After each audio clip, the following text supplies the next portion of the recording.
नानपारा नगर में तेज हवाओं के साथ हुई जोरदार बारिश। जनपद बहराइच के नानपारा नगर में तेज हवाओं के साथ जोरदार बारिश, तपती धूप से परेशान गर्मी झेल रहे लोगों को सुकून मिली। वहीं मौसम ने अपना मिजाज बदला। देखते ही देखते बादल काले हो गए और तेज हवाओं के साथ जोरदार बारिश हुई। मोहम्मद इरशाद की रिपोर्ट।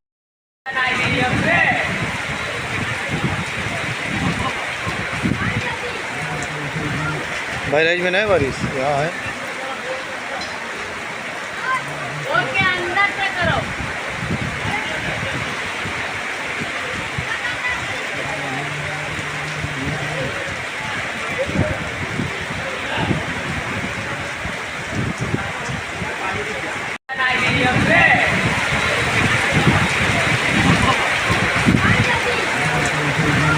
बहराइच में नहीं बारिश यहाँ है।